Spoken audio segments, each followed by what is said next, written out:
Next 10 years సినిమాలు చేస్తూనే ఉంటారు తెలుగులో. అంటే అదర్ లాంగ్వేజ్లో కూడా తను చేస్తున్నారు కాబట్టి తెలుగుకి ప్రిఫరెన్స్తో, తెలుగుకి ఇంపార్టెన్స్తో తెలుగు సినిమాలు బాగా ఎక్కువ చేస్తారని చెప్తున్నాను. ఈ సినిమాకి మా టెక్నీషియన్స్ అందరికీ స్పెషల్ థ్యాంక్స్ అండి.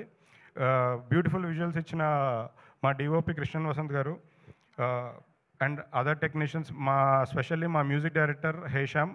తను ఇవాళ రావాల్సింది, అంటే వాళ్ళ ఫ్యామిలీ హెల్త్ ఇష్యూస్ వాళ్ళు రాలేకపోయారు. స్పెషల్ థ్యాంక్స్ టు హేషామ్ గారు, మాకు సపోర్ట్ చేసి మంచి మ్యూజిక్, మంచి ఆల్బమ్ ఇచ్చినందుకు thank you so much. Last thing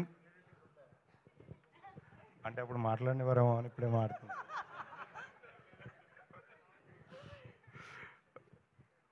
నాకు గాడ్ ఫాదర్, మా అందరికీ ఆయనే ఇన్స్పిరేషన్, అరవింద్ గారు. అరవింద్ గారు లేకపోతే నా జర్నీ లేదు, నేను ప్రొడ్యూసర్ అయ్యేవారిని కాదు, నేను అసలు ఏమీ లేదు. ప్రాబ్లీ అక్కడెక్కడో కూర్చొని మీ అందరితో పాటు నేను కూడా పాసెస్ తీసుకొని వచ్చేవాడిని ఈవెంట్కి. నన్ను ఇక్కడికి తీసుకొచ్చి నన్ను నిలబెట్టిన అరవింద్ గారికి thank you so much sir. ఇదైతే ఎంతసేపు అయినా చెప్పొచ్చు సార్. దాని thank you so much Dheeraj గారు. అండ్ చెప్పాను కానీ బంచ్ కాదు, నాకు బ్రదర్స్. నన్ను ఈ సినిమా జర్నీలో ఫస్ట్ నుంచి, సినిమా కాదు దీని ముందు సినిమాల జర్నీ నుంచి కూడా నాకు సపోర్ట్ చేసిన మా వాసు గారు, ఎస్కేఎన్ గారికి స్పెషల్ థ్యాంక్స్. అంటే వాళ్ళని నేను ఎప్పుడు గెస్ట్లుగా ఫీల్ అవ్వలేను. సో లేదన్న ఆప్షన్ లేదు. Thank you so much Dheeraj గారు. బన్నీవాస్ గారు గెస్ట్ కాదన్నారు. సో ఇప్పుడు ప్లీజ్ వాసు గారు ఇప్పుడు ఒక అగ్రెసివ్ స్పీచ్ ఇస్తారు. లేదు, no controversies, nothing, very cool. ఆ కాంట్రవర్సీకి ఆయనతో తిట్టినని తిట్లు నేను మా ఫాదర్తో కూడా తినలేదు. అందుకని ఈరోజు ఒళ్ళు చాలా జాగ్రత్తగా దగ్గర పెట్టుకునే మాట్లాడతాను సార్. అందుకే టైట్ షర్ట్ కూడా వేసుకొచ్చాను సార్. వైరల్ ఇమ్మంటారు, మళ్ళీ ఆయన వైర్ పెట్టి కొడతారు తర్వాత. సో ఇంకొక అట్లీస్ట్ 4-5 నెలలు no virals, nothing, only viral ఫీవర్లు వస్తున్నాయి ఈ మధ్యలో.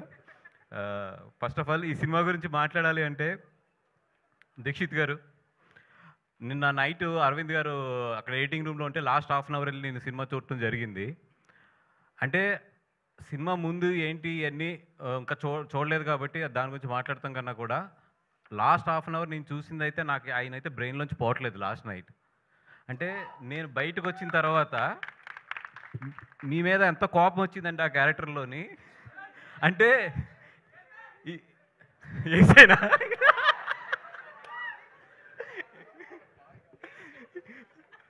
అంటే దాంట్లో 2 మీనింగ్లు వస్తాయి. ఏ మీనింగ్ కరెక్ట్గా చెప్పండి అది.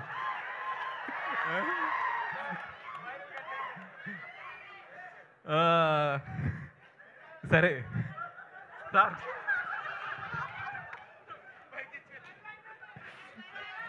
ఓకే పక్కన పెట్టండి. పెడితే సెకండ్ థింగ్, ఈ సినిమా దీక్షిత్ అంటే నేను చెప్పాను కదా అంత ఇంటెన్సిటీ ఉంటుంది లాస్ట్ నేను చూసిన హాఫ్ అన్ అవర్ అయితే. అది కాకుండా ఒకటే ఏంటంటే రష్మిక, మా గీతార్స్ గీత, అండ్ ఇప్పుడు భూమా.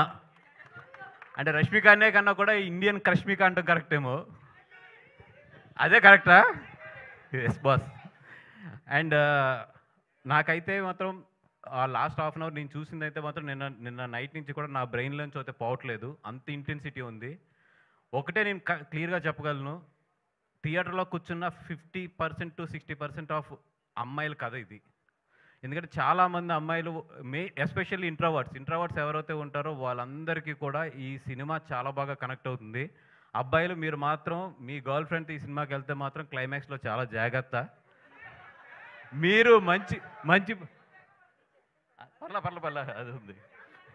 మీరు సినిమా అయిపోయిన తర్వాత లేచేటప్పుడు మాత్రం చాలా జాగ్రత్త. ఎందుకంటే మిమ్మల్ని ఆ అమ్మాయి హగ్ చేసుకుందంటే మీరు చాలా మంచి బాయ్ ఫ్రెండ్. మిమ్మల్ని ఏమీ మాట్లాడకుండా సైలెంట్గా ఫాలో అవుతుందంటే మాత్రం మీరు డబల్ చెక్ చేసుకోండి. ఏ రియాక్షన్ లేదంటే మీరు కారు ఎక్కిన తర్వాత లేకపోతే ఇంటికి వెళ్ళిన తర్వాత మాత్రం మీ చెంపలు మాత్రం జాగ్రత్త. అండ్ ఒకటే ఏంటంటే అమ్మాయి ఈ థియేటర్లోకి వచ్చేటప్పుడు అమ్మాయి ఎలాగైతే ఉంటుందో వెళ్ళేటప్పుడు అయితే మాత్రం అలా ఉండదు. సో బాయ్ ఫ్రెండ్స్ అందరూ కేర్ఫుల్, భర్తలు అందరూ కూడా కేర్ఫుల్ మీ భార్యలతో వచ్చినప్పుడు. అంత మంచి సినిమా.